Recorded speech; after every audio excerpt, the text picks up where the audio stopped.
የተፈጠረው ነገር ድንገት ባላሰብነው ተወረናል። በተወረንበት ቦታ ላይ ደግሞ የኦሮሞ ቤት ሳይነካ የወሎና የጎጃሜን ቤት ብቻ ጠቁሙን ብለው በኋላ ዘራፊዎቹ ከፊት ደግሞ ነፍስ እያጠፉ ደም እያፈሰሱ ገቡብን።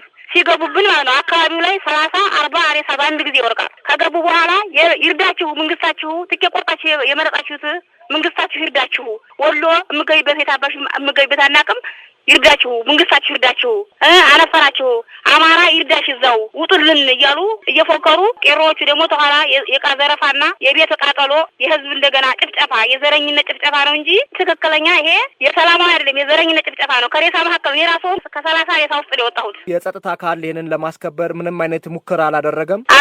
የለም ቁጥጥር የለም። እንደውም ያሉት እየዘው የጨፈሩ ገና ተነፈራላችሁ ነው የሚሉት። ሰላሙን ለማረጋጋት ያው ልዩ ኃይል ገብቷል አሉ። አሁን የክልል 6 ነው የገባው። አሁን ላይ ያለው የጸጥታ ሁኔታ ምን ይመስላል? በልዩ ኃይል ያሉት ሬሶች እየተለቀሙ እየተቀበሩ ነው። ምን ያክል እናቶችና ወጣቶች ደግሞ በመጠለያ ላይ ያሉ ብለሽ ታስቢያለሽ? በመጠለያ ውስጥ ያሉት ምን ከ3000 አባወራ በላይ ናቸው ተረፉት ማለት ነው። የወጡት ተባረው የወጡት መንግስት ደግሞ ማለት ነው አሁን የወደቁት ሬሶች እንዲቀበሩና እንደገና ደግሞ እዚህ ደግሞ መጠለያ የገባን ልጆችና ሴትና ልጆች አሉ አቅመ ደካማ አረጋውያን አሉ። እንደነዚህ ያሉትን ደግሞ መንግስት ቶሎ ለህይወታቸው እንዲደርስላቸው ሰፈር ደግሞ ጫካ ያገባሉ እዛው ውስጥ የወደቁ አሉ ሬሶች ያልተነሳ። አሁን ቅዳሜ ቀን ነው ነገሩ የተከሰተው። ተቅዳሜ አንስቶ ሬሳቸው በየዝናው ወርቆ ያልተቀበራለ።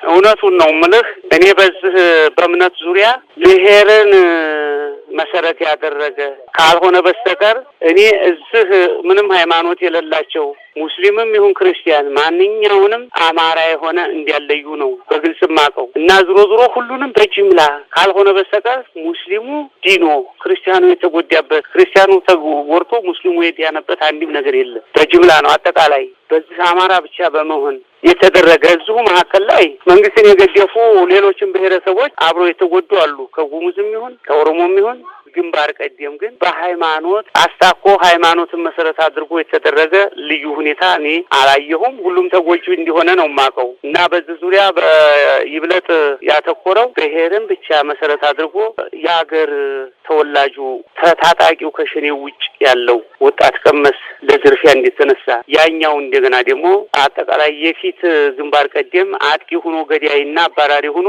ሌላው ያለን ንብረት ዘራፊ መሆኑን ብቻ ነው የማውቀው እንጂ በሃይማኖት ለያይቶ የተደረገ ጭፍጨፋ እንዳልሆነ በግልጽ አውቃለሁኝ። እንግዲህ ዙሮ በሃይማኖት ተቋማት በኩል ትክክለኛ በአሃዝ ይሄን ያህል ተቃጥለዋል ይሄን ያህል ተርፈዋል ብሎ ለማለት ምንም እኔ ያወቅኩት መረጃ የለኝም። ዙሮ መስጂድ አስገብቶ የተወሰኑ ሰዎች በጅምላ እንደተጨፈጨፉት ወሌ ላይ መረጃ ይኖረኛል እና በዚህ ዙሪያ እኔ መልእክት ለማስተላለፍ የምፈልገው ዙሮ ሰው እንዲህ ህገ መንግስቱ በየትኛውም ሀገር ሰርታችሁ ንብረት አፍርታችሁ መኖር ትችላላችሁ በሚለው ይህንን ተጠቅመን ስንሰራ ቆይተናል።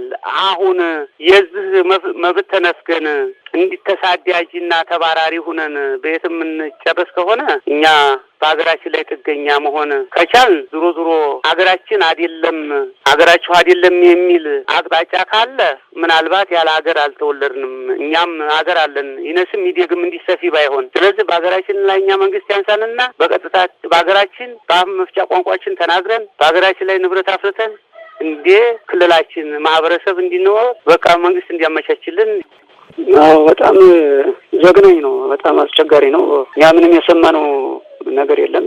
ሁላችንም ከኪዳን ስናገለግል ቆይተን ስንወጣ ደርሶ ዝም ብሎ በቃ መጨፍጨፍ ነው ያየነው። የተነሳ ቅድም ወንድሜ እንደገለጸው በገን የሚባል ነበር። ከዚያ ጀምሮ የተነሳው እኛ ላይ ደርሶ ነው በቃ እንደ በረድ የረገፈው። በቃ ምንም ማውራትም እንዲያው ይከብዳል። በቃ በጣም ይከብድ ነው እና በዚያ ላይ ደርሶ ቤት ማቃጠል፣ መጨፍጨፍ፣ አሩግኖች ህጻናቶች ብሎ የጨፈጨፉ በአጠቃላይ የዘር ጭፍጨፋ ነው የተያዘው። የሚወራው አሁንም ነጻነት የለንም ያው እንደሞተና ነው የሚቆጠረው። ምንም ግፍ ነው የተሰራው። በጣም ሀገር የማይወደው ስራ ነው የተሰራው። አሁን ያለው የጸጥታ ሁኔታ ምን ይመስላል? ምንም ጸጥታ የለም። አሁን በቃ ባዶ ራቁቱን ነው የመጣንም ልብስም የለም። አሁንም እዚያ እየተካሄደ ያለ እኛ ተባረን መጣን ቤቱትን ልብስ ዘረፋ፣ ሀብት ዘረፋ፣ ከብት ዘረፋ፣ ከብት እየነዱ እኛን አባረው አካባቢውም ራሱ ሌባ ነው የሆነ።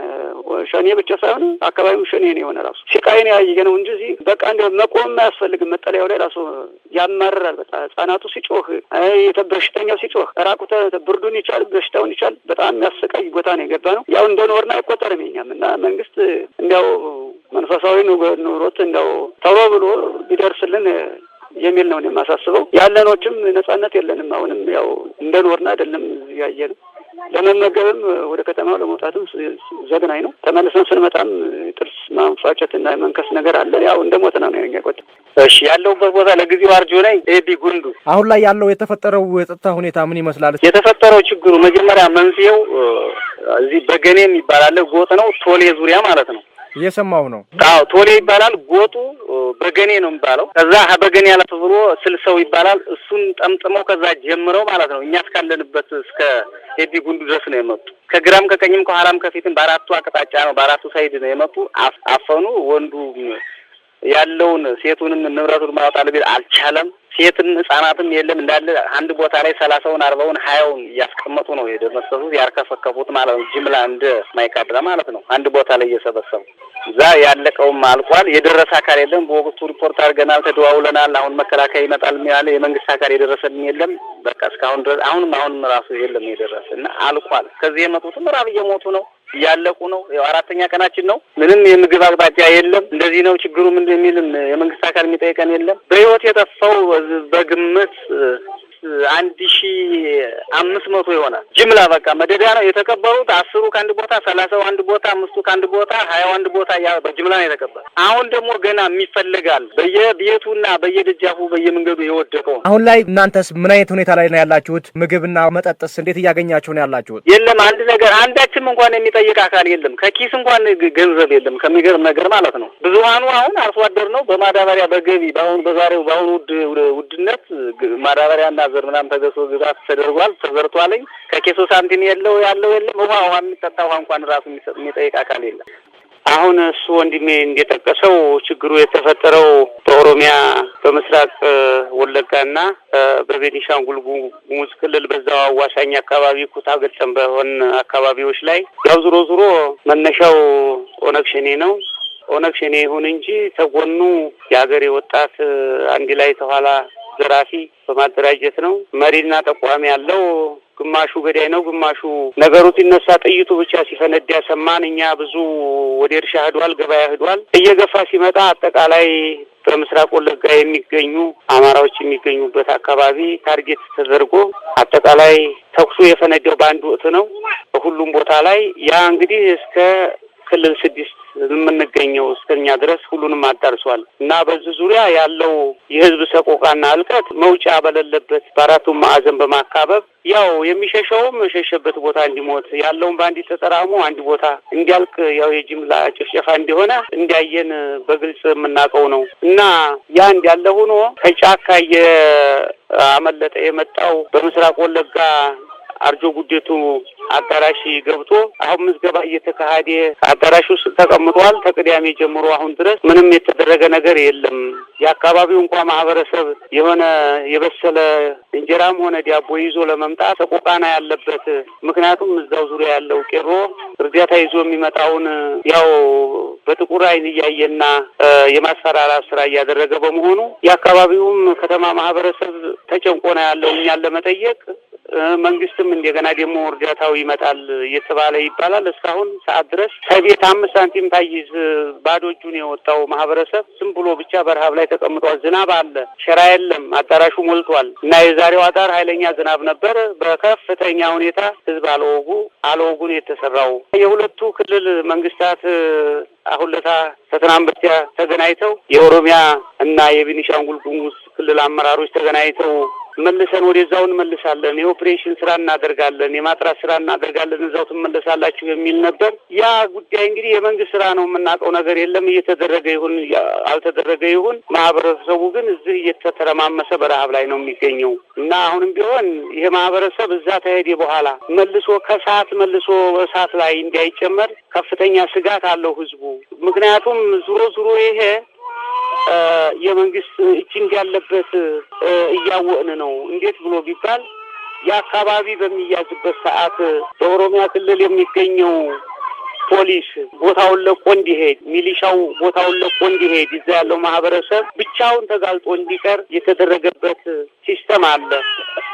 ያ ፖሊስና ሚሊሻ ተዛ ከቦታው ሲለቅ ከመንግስት አቅም በላይ ከቀበሌው ከወረዳው አቅም በላይ መሆኑ ለመንግስት ተነግሮ የማዲያን ስራ ሲደረግ አሁን እኛ ዝም ብለን እዚህ ጥቃት ውስጥ ሆነናል። እኛ እንግዲህ እስካሁን በኋላ ያለውን የመንግስት ሀሳብ ነው። እኔ እንግዲህ ያለኝ መረጃ እስከዚህ ድረስ ነው። ወንድሜ ምን ያክል ዜጋ እንደተፈናቀለ ቢነግሩን። እኔ እንግዲህ በቶሌና በዚህ ባህልኩ ቀበሌ ላይ የምመዘግበው እኔ ነኝ።